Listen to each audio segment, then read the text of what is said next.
बिहार में राजनीतिक सरगर्मियां जो हैं वो तेज है। दरअसल पटना में आज इंडी गठबंधन के नेता पैदल मार्च करेंगे, जिनमें राहुल गांधी और तेजस्वी यादव भी शामिल होते नजर आएंगे। इस बीच महागठबंधन में मुख्यमंत्री पद को लेकर भी अभी बहस छिड़ी हुई है। तेजस्वी यादव ने आरा में ओरिजिनल सीएम चाहिए कि डुप्लीकेट सीएम चाहिए बयान दिया, जिसके बाद अखिलेश यादव ने भी उन्हें सीएम पद के लिए उपयुक्त उम्मीदवार बताया है। तो वहीं राहुल गांधी का अगर बात करें तो इस सवाल पर चुप्पी उन्होंने साध रखी है। एनडीए खेमे से जेपी रामविलास के सांसद अरुण भारती ने चिराग पासवान को बिहार का अगला मुखिया बताया। इन सब के बीच जहानाबाद की रैली में तेजप्रताप यादव ने तेजस्वी यादव के समर्थन में नारे लगने वाले युवक पर गुस्सा निकाला और कहा कि जो हमारा नहीं हुआ वो जनता का क्या होगा।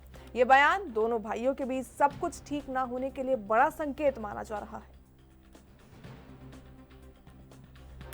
का जो नारा है, जो गूंज है, वो बिहार में नहीं पूरे देश में गूंज रहा है।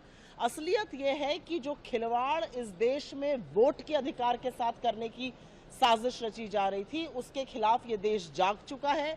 असलियत यह है कि एक वोट ही है जो एक नागरिक को नागरिक बनाता है, उसको अधिकार देता है अपनी सरकार चुनने का, उसको अधिकार देता है सरकार से सवाल पूछने का, सरकार को जवाबदेह बनाने का, सत्ता की चाबी उसके हाथ में देता है। बिना वोट के नागरिक प्रजा है जो बनाने की कोशिश की जा रही थी। एक बहुत ही सफल यात्रा रही। बिहार पूरी तरह से उठ खड़ा हुआ। बिहार के युवा, बिहार की महिलाएं, बिहार के बुजुर्ग, बिहार के खेतीहर मजदूर, बिहार के किसान, सब लोग उठ खड़े हुए। और मुझे ऐसा लगता है कि ये मैसेज बिहार ही नहीं पूरे देश में गूंज रहा है।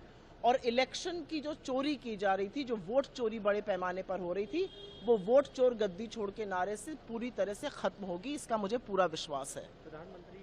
का जो नारा है, जो गूंज है, वो बिहार में नहीं पूरे देश में गूंज रहा है। असलियत यह है कि जो खिलवाड़ इस देश में वोट के अधिकार के साथ करने की साजिश रची जा रही थी, उसके खिलाफ ये देश जाग चुका है। असलियत यह है कि एक वोट ही है जो एक नागरिक को नागरिक बनाता है, उसको अधिकार देता है अपनी सरकार चुनने का, उसको अधिकार देता है सरकार से सवाल पूछने का, सरकार को जवाबदेह बनाने का, सत्ता की चाबी उसके हाथ में देता है। बिना वोट के नागरिक प्रजा है जो बनाने की कोशिश की जा रही थी।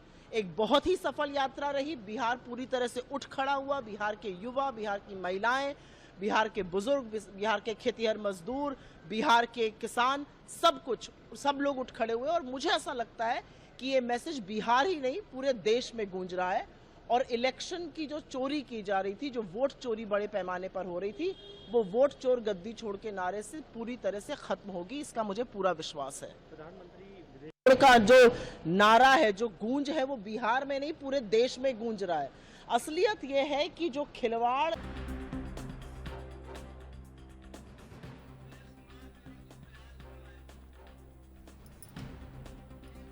और चलिए इस खबर पर अधिक जानकारी के लिए रुक करेंगे बिहार से हमारे ब्यूरो चीफ मुकेश कुमार का फोन लाइन पर हमारे साथ जुड़े हैं। मुकेश, जिस तरीके से आज वोटर अधिकार यात्रा अपने अंतिम चरण में पहुंच गई, अंतिम चरण के दौरान समापन आज उसका हो जाएगा, पटना में पैदल मार्च निकाला जाएगा, तमाम इंडी ब्लॉक के जो नेता है वो शामिल होते नजर आएंगे। ऐसे में अब बिहार में चुनावी सरगर्मियां तेज होती नजर आ रही है। मुकेश, आवाज मिल रही है आप तक मेरी? चलिए मुकेश से हम संपर्क करने की कोशिश करेंगे। ऐसे में आपको बता दें, बिहार में राजनीतिक सरगर्मियां तेज हो गई है। तमाम सियासी गलियारों में सियासत का दौर शुरू हो गया है। अब बात अगर करें मुख्यमंत्री पद के दावेदार की, तो तमाम खेमे अपनी तरफ से अपने जो नेता हैं उनको मुख्यमंत्री पद का उम्मीदवार बता रहे हैं। अरुण भारती की बात करें तो चिराग पासवान को वो बिहार का अगला मुखिया घोषित कर रहे हैं। वहीं तेजस्वी यादव अपने आप को बता रहे हैं कि मैं इंडी ब्लॉक की ओर से, महागठबंधन की ओर से जो हो वो सीएम फेस हूं। वहीं अखिलेश यादव ने उनका सपोर्ट किया, लेकिन जिनके साथ पिछले 15 दिनों से तेजस्वी यादव यात्रा निकाल रहे हैं यानी राहुल गांधी, उनकी तरफ से जब सवाल पूछा गया तो राहुल गांधी ने चुप्पी साध ली। अब ऐसे में सरगर्मियां तेज हो गई है कि आप वोटर अधिकार यात्रा एक साथ निकालते हैं, 15 दिन तक आप एक साथ रहते हैं, विपक्ष को एक साथ घेर रहे हैं, माफ कीजिएगा पक्ष को एक साथ घेर रहे हैं, ईसीआई को एक साथ घेर रहे हैं। लेकिन जब उम्मीदवार के दावेदारी की बात आती है, चेहरे की बात आती है, तब आपके अंदर कहीं ना कहीं विचार भेद नजर आता है। और शायद यही बिहार पॉलिटिक्स का मूलभूत जो है संविधान रहा है, सिद्धांत रहा है कि चुनाव प्रचार से ठीक पहले तमाम पार्टियां एक साथ नजर आती है। चलिए एक बार फिर से मुकेश का रुख करेंगे, एक बार फिर से उनके साथ संपर्क करने की कोशिश कर रहे हैं। मुकेश, आवाज मिल पा रही है आप तक मेरी? जी जी मुकेश, जिस तरीके से आज यात्रा जो है समापन की ओर बढ़ चुकी है, तमाम जो इंडी ब्लॉक के नेता हैं, चाहे सुप्रिया श्रीनेत हो, माफ कीजिएगा सुप्रिया सुले हो, डी राजा हो या अन्य नेता हो इंडी ब्लॉक के, वो आज पटना में पैदल मार्च में हिस्सा लेते नजर आएंगे। अब अगर बात करें चुनावी सरगर्मियां की, तो वो तेज होती नजर आ रही है बिहार पॉलिटिक्स में। जी बिल्कुल, वोट अधिकार यात्रा के बाद जो है बिहार में राजनीतिक सरगर्मी काफी बढ़ गई है। और आपको बता दें कि जैसा सभी जानते हैं कि 1 सितंबर को आज जो है पटना में वोट अधिकार यात्रा का समापन एक विशाल रैली और पैदल मार्च के साथ होने जा रहा है। यह यात्रा 14 दिनों में बिहार में 23 जिलों को कवर करने के बाद पटना पहुंची है।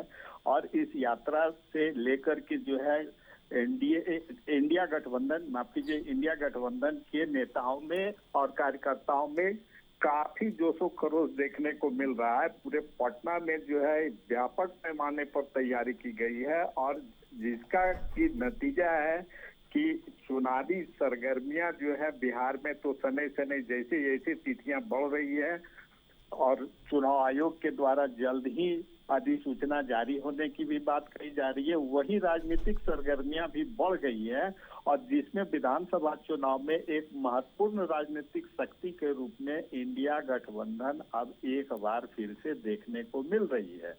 राहुल गांधी ने इस नैरेटिव को केवल बिहार तक ही सीमित नहीं रखा, उन्होंने इसे महाराष्ट्र, हरियाणा और राष्ट्रीय स्तर के लोकसभा चुनावों में भी कथित वोट चोरी के आरोपों से जोड़ा है, जिसके कारण यह मुद्दा जो है एक राष्ट्रीय और भावनात्मक नैरेटिव में बदल गया है।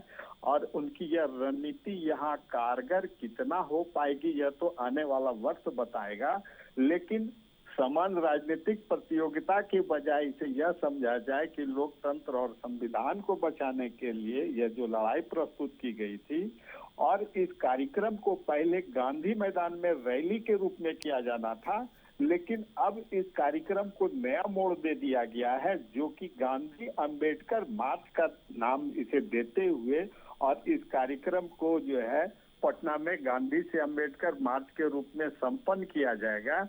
और चूंकि इसको शुरुआती दौर में इस रैली को अनुमति नहीं मिली थी, लेकिन बाद में अनुमति मिल गई है और इसे बताया जाता है कि विपक्ष का कहना है कि हमें जो है सत्ता पक्ष के द्वारा हमारे सामने राजनीतिक बाधा खड़ी की गई है, लेकिन यह चुनौती इंडिया गठबंधन ने इसे एक रणनीतिक अवसर में बदल दिया है। बिल्कुल मुकेश, अगर बात करें तो अब सीएम फेस की दावेदारी को लेकर भी कहीं ना कहीं दोनों गठनों के अंदर कहीं ना कहीं मतभेद देखने को मिल रहा है, विचार भेद देखने को मिल रहा है। तेजस्वी यादव खुद को सीएम पद का कैंडिडेट घोषित कर देते हैं, अखिलेश यादव का सपोर्ट जरूर मिलता है, लेकिन राहुल गांधी की ओर से चुप्पी साधी गई है। वहीं एनडीए की बात करें तो अरुण भारती जो है वो चिराग पासवान को बोल रहे हैं कि बिहार का अगला मुखिया जो है चिराग पासवान के रूप में जनता को मिलने जा रहा है। अब ऐसे में एनडीए की बात करें या इंडी ब्लॉक की बात करें, दोनों गठनों के बीच में कहीं ना कहीं मतभेद इस सीएम पद को लेकर दिखता हुआ साफ दिख रहा है। जी यह तो स्पष्ट है, लेकिन अभी इस दल में इंडिया गठबंधन के द्वारा जो इस मामले में मुख्यमंत्री के पद को लेकर के जो तेजस्वी यादव ने आरा से जो घोषणा की थी और उसमें उत्तर प्रदेश के समाजवादी पार्टी के प्रदेश अध्यक्ष और पूर्व मुख्यमंत्री अखिलेश जी से मौन स्वीकृति दिलवाई थी, लेकिन राहुल गांधी इस पर कोई भी टिप्पणी करने से और उनके पार्टी के बड़े बड़े लीडरान जो है टिप्पणी करने से परहेज कर रहे हैं। वो उन्होंने चुप्पी साध ली है और यह घटनाक्रम इंडिया गठबंधन के भीतर की रणनीतिक गतिशीलता को उजागर करता है, जबकि राहुल गांधी राष्ट्रीय नैरेटिव को आगे बढ़ा रहे हैं। तेजस्वी यादव मंच का उपयोग अपने स्थानीय स्थिति को मजबूत करने के लिए कर रहे हैं, जिससे यह दर्शाता है कि गठबंधन में राष्ट्रीय और स्थानीय महत्वाकांक्षाओं के बीच संतुलन। ठीक है, बहुत बहुत धन्यवाद तमाम जानकारियों के लिए मुकेश आपका।